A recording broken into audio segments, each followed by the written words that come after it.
Hello, what we have here today is a Brous Blades Division flipper in carbon fiber and D2 steel.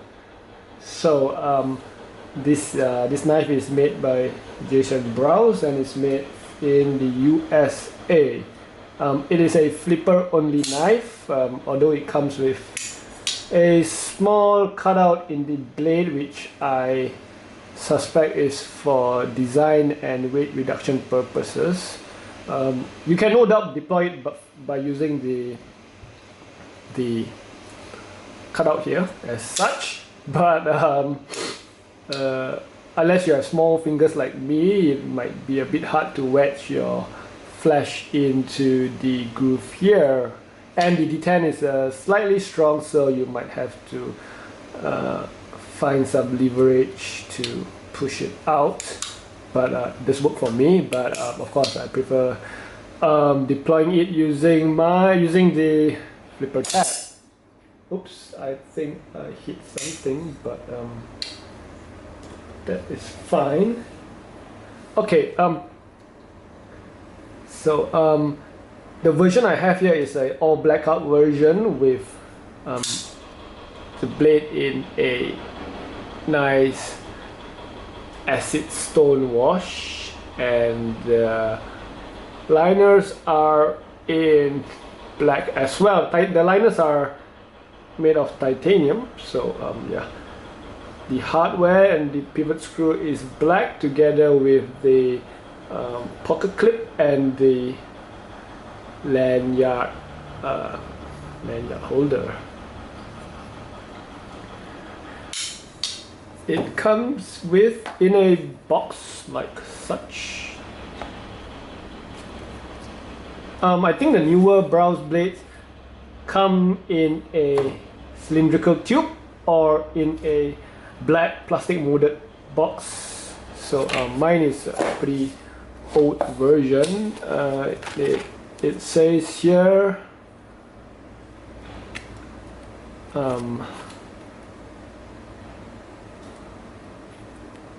January 4th, 2014, so slightly earlier this year. And yep, there you go. Acid stone wash, Rockwell hardness at 60 RC. Nothing much in the box, just his name card and the plastic bag. One thing to note, as you can see here, mine doesn't come with a serial number. Most of the production models comes with a serial number here. I'm not sure whether it is out of 500 or 1000, but some do. The other models do come with their serial numbers either here or here, but the one that I have does not have any serial number, so I am not sure which batch is this from, or whether this is in the same production batch or it was just before the production batch which has the serial number here. But this is not a fake. That's what I think. So let's go to the blade. The blade is made from D2 steel, which is the steel that Jason Brous always use. No issues on the knife for me personally. It just runs on bearings, so this makes the flipping action and the closing action very smooth. My knife does have some lock stick. I'll get to that in a bit. Yes. So the knife is hollow ground. Let's see from the curvature or the light. The noise that you're hearing in the background is there's some construction going on near my house, so please do bear with the noise. So the blade comes with a very long upswept belly, so it does not have a fat belly, but it does have a long belly. So this is sort of more like a kitchen knife, a chef knife, where you could cut vegetables or perform slicing motions. So you can rely on mainly the 2/3 of the length of the blade, and it's not a clip point, so sort of it's a drop point, I think. Oh, it's flat. One thing to note, that on my knife, the grind on the primary bevel is a little bit sloppy, so it's quite okay on this side. Let's see the autofocus. Ta-da!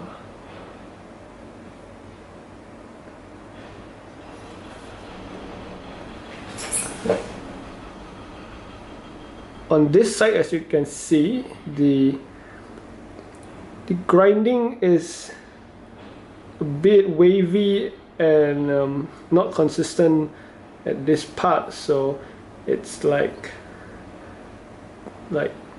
thinner on this area, and then it goes back to normal on this side. So functionally, it does not affect the blade functionally. It's just more on the aesthetic side of it.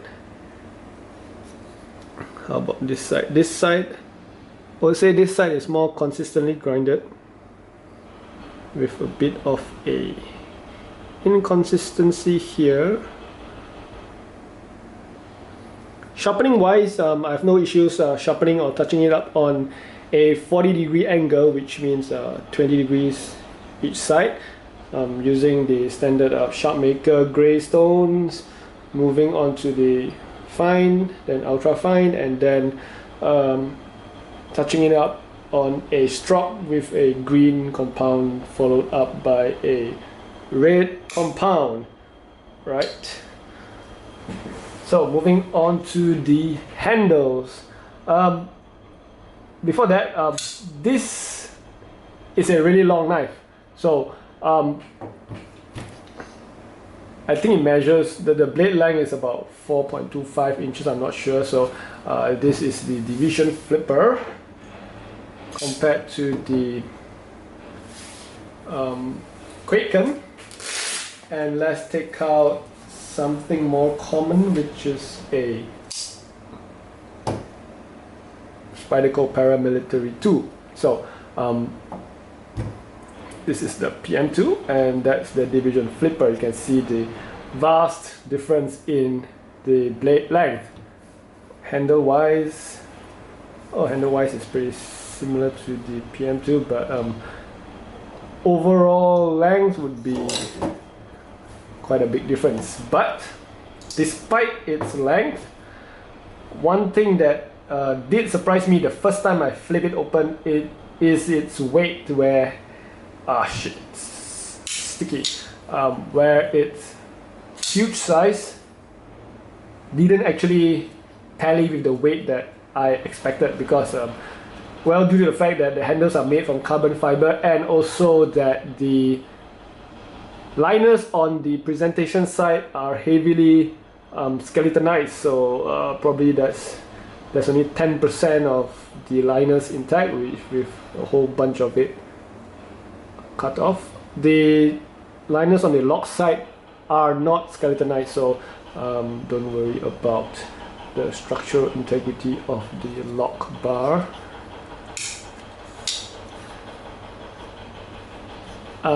It is a flow-through design with just 2 standoffs. So despite the length of the knife, it does sit very well in your pocket due to the shape of the handles. The handles are very well sculpted, being it tapering down. It tapers towards the bottom of the knife, so it does indeed provide a more comfortable grip, and also it provides a more it does feel more comfortable in the pocket, as it does not have any hard or square edges to poke into your flesh or make you feel that a knife is sitting in your pocket. And secondly, it does have a very low riding pocket clip, so when you put this knife in your pocket, the knife virtually disappears into your pocket, except for the fact that of course the pocket clip is showing, but well, the pocket clip is black, so it just still camouflage everything. But this does come with a downside, where it would make it slightly harder to pull out the knife from your pocket. One being the fact that it's super low riding, so you have nothing to hold on, and also secondly due to the fact that the back of the handle is a triangle construction, so this also reduces the amount of handle that you could actually hold to pull out your knife. So you would have to actually either put your whole hand into the pocket and pull it out, or just by trying to pull it out using a grip, but this will in fact make it harder to pull out from the pocket because of your index finger is pressing on the pocket clip. So yeah, that's the minor gripe about pulling out the knife from your pocket when it is inside. Deployment wise, the flipping action is fast and smooth due to the strong detent and also the ball bearings. So just make sure that your fingers are not on top of the pointy tab. Just make sure they are slightly in front or inside the curvature of the flipper tab, so you don't actually get your fingers hurting. So you can actually flip it by either flipping it light switch style, or you could actually flip it using a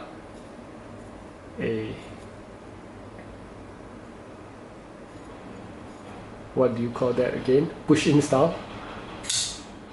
Both styles do result in a very similar fast flipping action.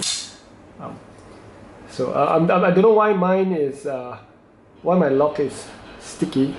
It's sort of worn in already, and I tried applying both graphite and also Sharpie to it, but well, I'll try to fix it after this. So there's some jimping on the spine of the blade, but I don't feel that it provides enough traction, and the other part of jimping is actually at the bottom back of the blade, which I think for my small hands, my hands doesn't really reach the back of the blade, so the jimping does not have any effect on me. On a stabbing grip, due to the fact that the handle is long, my thumb doesn't have anywhere to rest. It could rest on this, but the knife could actually move because I do not have a grip here. And if I do grip on top here, the flipper tab would be a slight issue. Imagine jamming my hand onto the flipper tab while stabbing down would provide quite an interesting mess. Sorry. Let me silence my phone. Alright. Let's get back to the knife. Closing wise, it's interestingly smooth. You could just flip it down, or you could let it slide down. Yep. So that's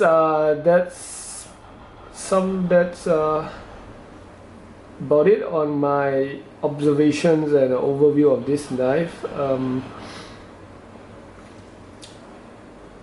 It's a pretty interesting knife, but it is a pretty huge knife. So if you are not too comfortable in, carrying or using such a long knife, then there's also the mini division, which is shorter and smaller, which might be more comfortable for you if you prefer smaller knives. But that I think the production of the mini division only comes in G10 scale, so I myself prefer the more elegant and sexy look of the carbon fiber. There it goes, locks. So thanks for watching, and I'll try to get my hands on a Dalibor for the next overview. Stay tuned.